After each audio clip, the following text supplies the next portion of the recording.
He is a Ugandan-born Democratic Socialist who was elected to the New York State Assembly. Ugandan-born Democratic Socialist. My name is Zohran Kwame Mamdani. I'm a state assembly member representing Astoria and Long Island City in the state assembly. And I believe that to know someone, you must know where they come from. And so I want to tell you a little bit about myself. I was born in Kampala, Uganda, in East Africa. He was born in Kampala, Uganda, East Africa, a city where I was raised. I'm about to say something you've never heard a politician say. Please stop sending us money. Thanks to the close to 18,000 of you that have donated to our campaign. That guy might be becoming the mayor of New York City. Look, he's leading in the polls. I'm telling you, he's leading Andrew Cuomo by a lot.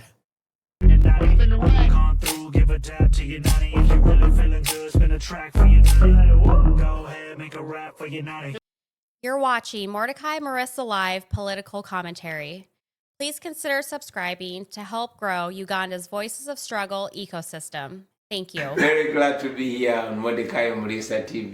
And yes, indeed, from these United States of America, good afternoon, good morning, good evening, from wherever and at whatever time you might be watching this conversation. My name is Mordecai Marissa, and you're watching Mordecai Marissa Live.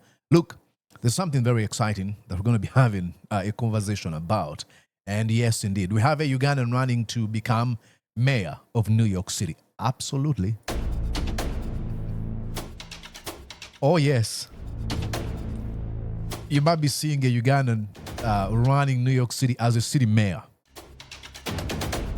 Zohran Kwame Mamdani. He belongs to the Democratic Socialist of the USA of America. Well, he's extremely opposed to the current administration of the Trump administration, and I'm not going to be discussing his politics. My major focus here is one, to discuss inspiration, and two, the style of leadership and the style of campaigning. A few elements or two things that I saw, and I'm like, how about I share it with my Ugandan folks or any person who could be watching this from any part of Africa or the entire world. So his name is Zohran Mamdani Kwame, or Kwame Mamdani Zohrani, or Zohran Kwame Mamdani. And I think I should play you. I'm not just creating my stuff out of nowhere when I said that, he was born in Uganda. I had a video where he was telling us why he was born. Are you ready? You're going to love this. Okay, he was born in Uganda, and I'm not kidding. Listen. Here we go. A very deep and sincere thank you to Reverend Dr. Bird, to Mother Zion for being here. My name is Zohran Kwame Mamdani. I'm a state assembly member representing Astoria and Long Island City in the state assembly. And I believe that to know someone, you must know where they come from. And so I want to tell you a little bit about myself. I was born in Kampala, Uganda, in East Africa. He was born in Kampala, Uganda, East Africa, a city where I was raised. Okay, continue. I came to this city at the age of 7 and grew up here. He came to the New York City, or he moved to the New York City when he was 7, and he grew up in New York City. And I was given my middle name Kwame by my father. And in 1962, you might be surprised or wondering who is his dad, because if he was born in Uganda, who was this visionary dad that moved his son to New York City when he was 7? You'll be surprised, or you might not be. Do you have a clue? His name is Zohran Mamdani. Now you know his dad? Uganda won its independence from the British. Absolutely. The United States government gave the Ugandan government a gift of 23 scholarships. That's why I have immense respect for JFK. To celebrate that independence. And my father won one of those scholarships. He came to this country to study to become an engineer at the University of Pittsburgh. And sometime into his studies, he heard words reverberate in the corridor around him. Which side are you on? Which side are you on? These were words being asked by members of SNCC. He's an eloquent speaker. The Student Nonviolent Coordinating Committee. They were recruiting students to get on the bus to go to Montgomery, Alabama. And my father got on that bus. He marched. He was hosed down. He was thrown in jail. And he was given one phone call. And he called the Ugandan ambassador to the United States. He said, "Can you get me out of prison?" The ambassador said, "What are you doing in prison?" We Of course, they would ask you that question. What are you doing in prison? For example, if I got myself involved in politics of this country, I would have people, what are you doing? Mordecai, don't you know that that's not your country? What are you doing? But you know, I'll tell you one thing. Injustice, I think it was Martin Luther King Jr., I might be paraphrasing this very poorly. A threat to justice anywhere is a threat to justice anywhere is a threat to justice everywhere. It doesn't matter whether I'm a Ugandan, whether I'm a Chinese. It doesn't make any sense to see my American friend or my Chinese, my Mexican friend, their rights being stripped away, and I decide to keep quiet because I'm a Ugandan. That, in and of itself, is the height of selfishness. That you think that as long as I'm okay, then other people can suffer. As long as I have my privileges, as long as my rights are not violated, it's fine. That is utter stupidity, and I will explain. Because when I call it selfishness, it is utter stupidity. Because in the end, you don't know which kind of a country you're going to live. You're not going to stay here forever. What if you're not here anymore? Do you think that still your people will have the same privileges you had? How about you try to fight for a better country, for an equal system, for a just society? That you won't worry if you left, that you leave this world to your children, a world that understands what human rights are, what the rule of law, how the rule of law works and stuff like that. sent you there to study. And my father told him, "You sent me here as a gift for our freedom. They are fighting for theirs. It's one and the same." Exactly. Do you realize that? Because he was sent here, we were fighting for our independence, and we had just won the independence of Uganda. Now, blacks in the USA were fighting for their right to be people. And for me to stand on the sideline and be like, oh, as long as, okay. It's like me looking at violations of other people in this country being violated. I'm like, oh, well, as long as I'm safe, I don't care. Come on. And I was raised with that understanding that freedom and the fight for it is interconnected. Exactly. And as I look across our 5 boroughs today, I am reminded that freedom is only as good as our ability to exercise it. Exactly. Because you will hear politician after politician tell you this is the greatest city in the world. But it reminds me of the question that Dr. King asked us so many years ago. Mm-hmm. What good is having the right to sit at a lunch counter if you can't afford to buy a hamburger? Listen, that's so good. These, whatever, freedoms and all these principles and values that we talk about, the foundations at which our countries are built should be manifested, they should be practiced. That's why I usually make fun of the Minister of Justice and Constitutional Affairs in Uganda, Norbert Mao. Minister of Justice and Constitutional Affairs? The Constitution is being abused every day. There's no justice in Uganda. What office do you occupy?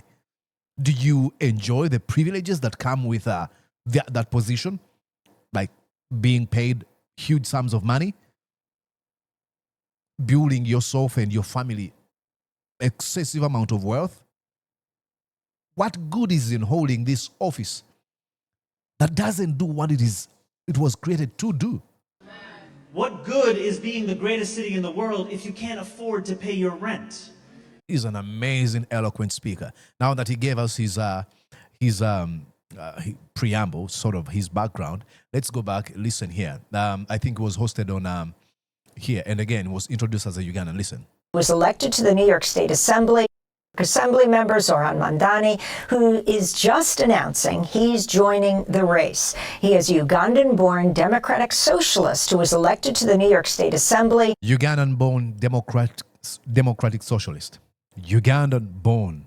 You underline that. Now, not that it is special, but rare do we hear these kind of stories.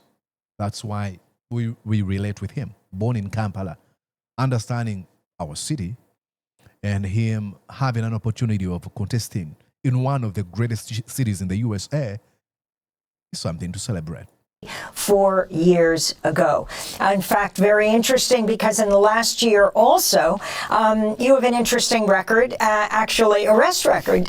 You've been arrested twice, right? Yes. First time you were arrested in front of Senator Charles Schumer's house. Yes. All right, that's again being introduced. We're gonna look into his this is his TikTok. You can go on and follow him.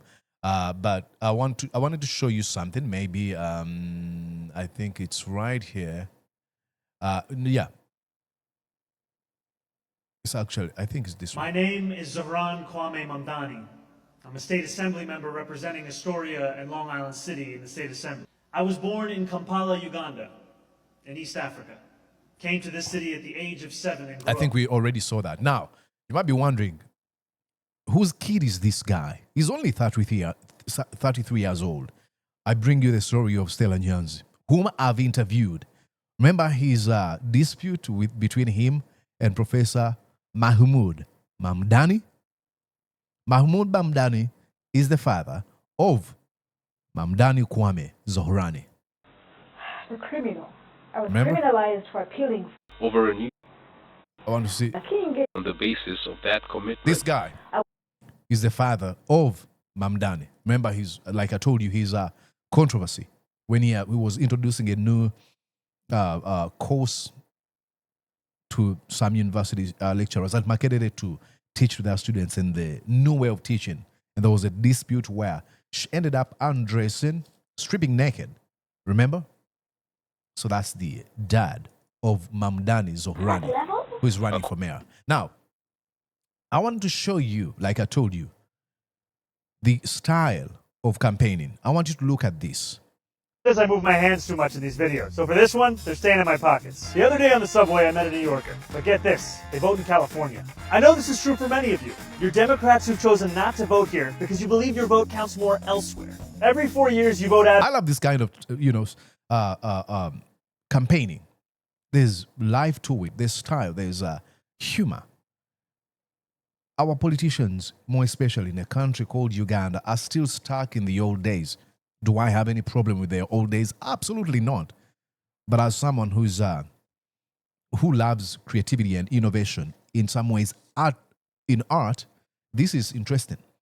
I don't like that mundane, restrained, boring style of so many Ugandan politicians. They won't laugh in public. They won't even dance. They won't even sing. They won't even do things that, relate. They are some sort of robots. The way they speak and the way they act, it's like they are following a silent script. Come on, be a human being. Absentee from your parents' address in Philly or 3 apartments ago in Atlanta. But come on, you live here. I get it, I do! Keep them in your pocket. Isn't that interesting? Especially after this last election. We all wanted to defeat Donald Trump, and New York felt like a lock. But in many ways, this election, Trump's back on the ballot. We have a choice between Andrew Cuomo, funded by the same billionaires who put Donald Trump back in the White House, and our campaign, who will tax billionaires to make the city affordable. It's a referendum. I want to see politicians in Uganda as we head for 2026 campaigning like this gentleman. I mean, why not? I've seen many. I'm paying attention to him because, he's from Kampala, Uganda. But I've seen so many politicians here in the USA campaigning in this kind of style. Putting out these ads, relate with people. Politics shouldn't be mundane, restrained, boring, sort of a forced thing. Should be natural. And we're going to see more. Where our party goes. So in just this one instance, ask yourself, WWDFGD, what would a disgraced former governor do? Well, Cuomo changed his registration immediately after not having lived here for more than 30 years. So if he's voting from his new address, so should you. With just single digits between us and Andrew Cuomo, your vote can make the difference. You have until June 14th, this Saturday, to change your registration in New York City. So head to That's interesting. Well, let's look at another one. And I think I was watching this. Look. It's the same guy.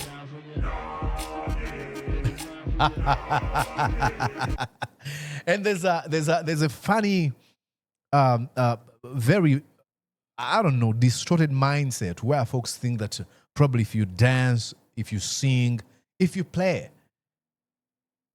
If you're a politician and you do those three things, then you're either goofy, stupid, or they'll think of you as something. I don't understand.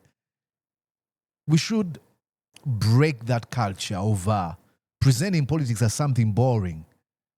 It should be entertaining, stylish, serious. Like, I'll show you, he's a serious guy. When it comes to debating issues, he's serious. He puts on a serious face and he discusses serious issues. But when it comes time to act as a normal human being, he is a normal human being. But politicians want you to think that probably even when they're sleeping like politicians.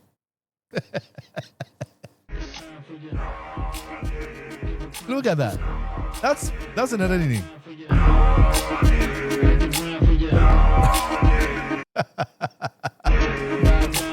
Look at him. He's right here. This guy. Come on. Go ahead, make a rap for your night. It's a rap. Get the grass on the rap. That's this guy. That guy might be becoming the mayor of New York City. Look, he's leading in the polls. I'm telling you, he's leading Andrew Cuomo by a lot. Come through, give a dab to your nanny. If you're really feeling good, spin a track for your nanny. Go ahead, make a rap for your nanny. It's a rap. Get the grass on the rap for your nanny. Come through, give a dab to your nanny. If you're really feeling good, spin a track for your nanny. I think I'm going to find ways of donating a red beret to this lady. We should tell her that we don't like the yellow beret in Uganda. I would be donating a red one. Please find me. Just kidding. If you're really feeling good, spin a track for your nanny.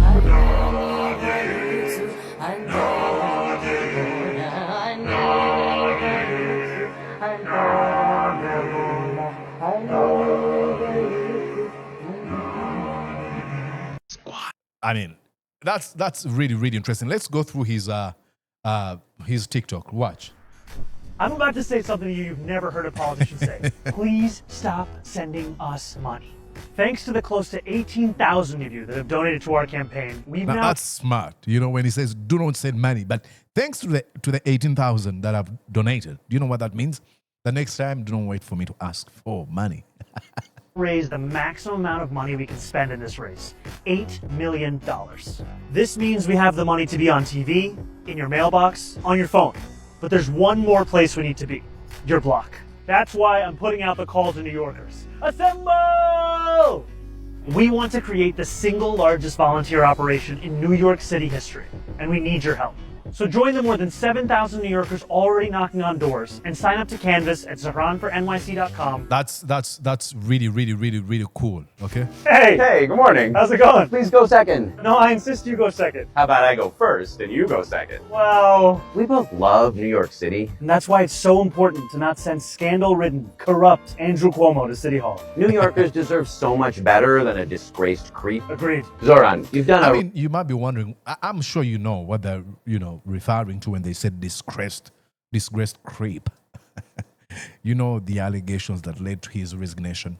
remarkable job building a historic grassroots campaign for a New York City all New Yorkers can afford. Brad, you've been a principled, progressive leader in our city for years. Early voting starts tomorrow, and we both know what we need to do to save. That's interesting, and this is how we should be. We're running a campaign to represent New Yorkers across the 5 boroughs and every island of the city. And that includes City Island. We're going to talk to residents, small business owners, New Yorkers who felt left behind. Because no matter what island you live on, or contiguous landmass, every New Yorker deserves a mayor that's looking out for them and a city they can afford. We have a front. And this is life as we know it. Be serious when you need to be. Be goofy. Be funny. Be stylish. Be entertaining if you need to be. And this is what Zohran is showing us. Now, probably we should look at one video and then I'll give you my final take.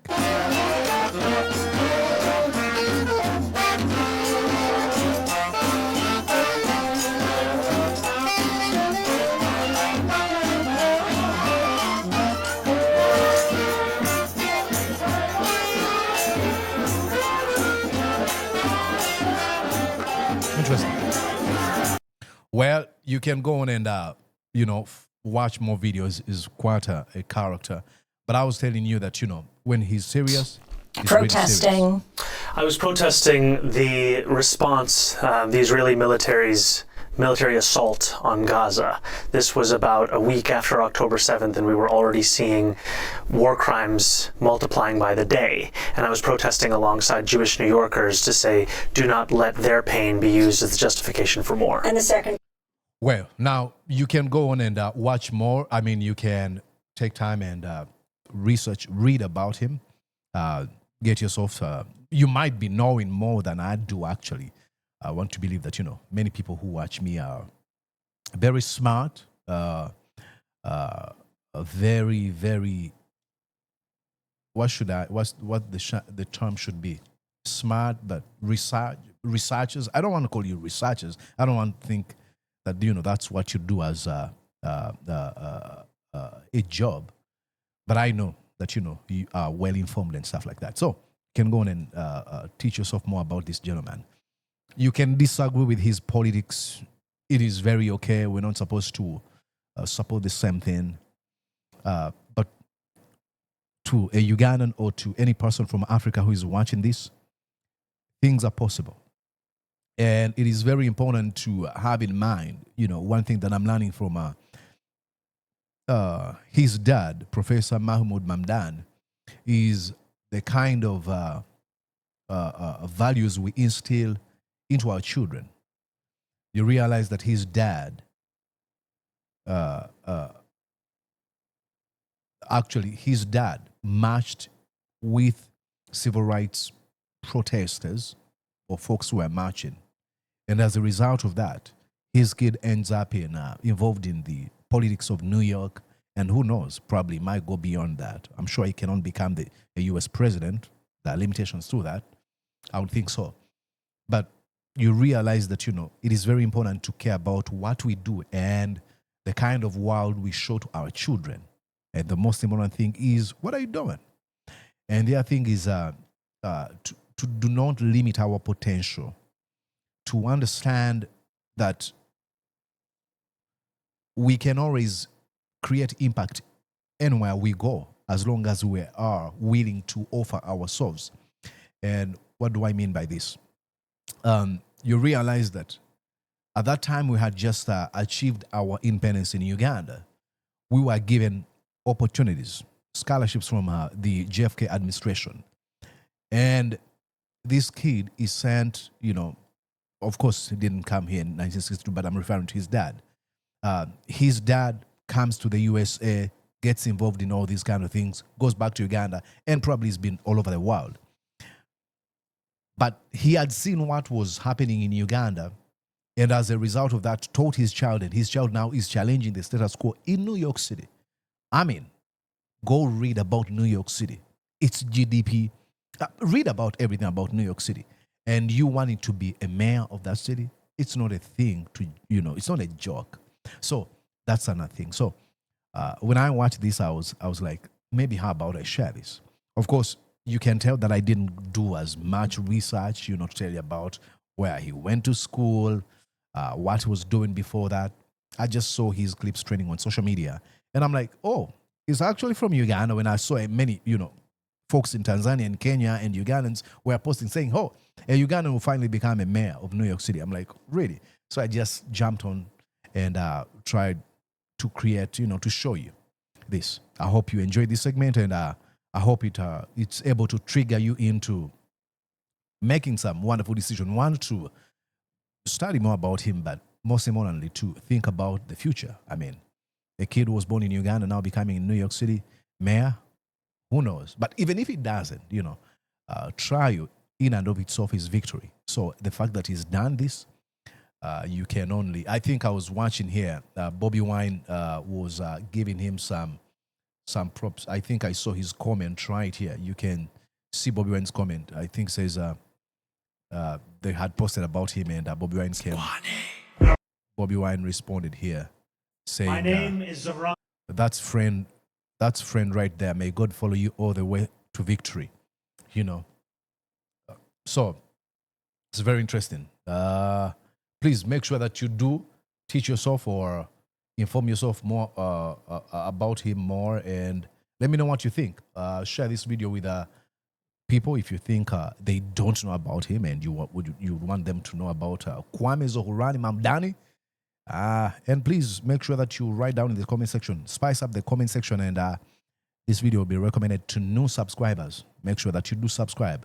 And let me know if you want me to produce at least a video in English at least every week. I usually don't, but probably there are people who are interested in videos are produced in English. My name is Mordecai Marisa. Please make sure that you do subscribe to my feed, and I'll talk to you soon. Did you enjoy what you just watched? I'm sure they did. I'm going to guess that you did. How about you consider subscribing to Mordecai Marissa Live YouTube channel? Thank you.